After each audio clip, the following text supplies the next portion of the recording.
I'm Nick Tate. I was born on the 18th of June, 1942 in Sydney, Australia. So I was doing a lot of commercial voiceover work as a young man. Strangely enough, I didn't follow that voiceover career for many, many years. I started getting more and more work as a legitimate actor. And so I didn't follow the voiceover work until probably nearly 40 years later when I eventually came to America. And whilst I was doing a television series here called Open House, I was asked by a movie trailer producer to come in and audition for him. Kaleidoscope was the boutique house that made all the big movie trailers. And they were doing this new movie, 1492, Conquest of Paradise. My agent, Steve Tischerman's voiceover guys had been in there, but he had a bit of a cold and his voice wasn't working properly.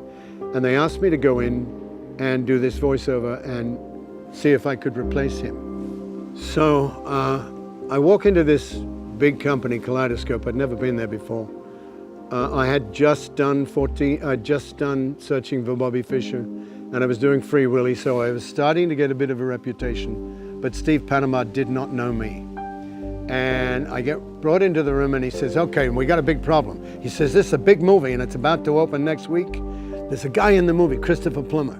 And he said, I want this movie trailer to sound like it's Christopher Plummer. Can you do Christopher Plummer? And I go, yeah, sure. And he says, you can? And I said, yeah, of course. And he says, okay, do you want to hear it? And I said, yes, please. So they sit me down in this room and he started the movie trailer for 1492. And it was vast, and it's Ridley Scott directed it. The music is by Vangelis, Jupiter Bells. And it was the most amazing thing I'd ever seen, and the sound was fantastic. And the pictures were sensational, and Chris, the guy doing the voiceover, was fabulous. And it finishes, and he says, you see the problem? And I wanted to say, I thought it was wonderful, you know. I almost had an orgasm. And I thought, no. I said, yeah, I can see the problem. He said, you can? And I said, yeah. And he said, you can fix it? And I said, that's what I'm here for. And he goes, okay, be my guest. So I go up to, I have to leave the studio and go up the corridor and come into the booth behind. And I'm going, God, please help me. What have I done, you know? Because I couldn't see any problem with this thing. I thought it was fantastic. But this guy thinks, from my agent, having extolled my virtues and having heard my voice on the house reel, that I might be able to do this.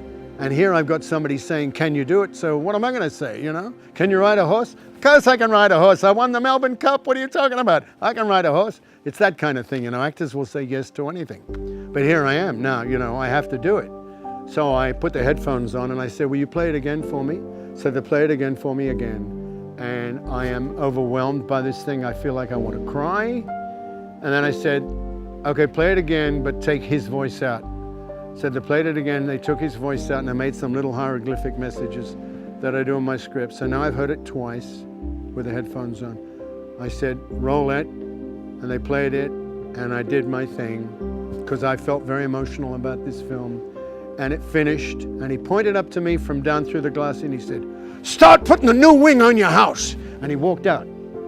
And the technician said to me, my God, did you hear that? And I said, yeah, what's happened? He said, my God, he said, I've never heard him say that to anybody. He said, Nick, you've just broken into the movie trailer world.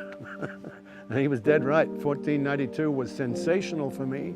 Everybody within the industry, they knew it was somebody new. They wanted to know who I was. And I started getting more and more work. And within a month, Spielberg asked for me to read on Jurassic Park, and that's how that started. Happy birthday to everybody that was born on the 18th of June. Paul McCartney and I, both born on the 18th of June. And you.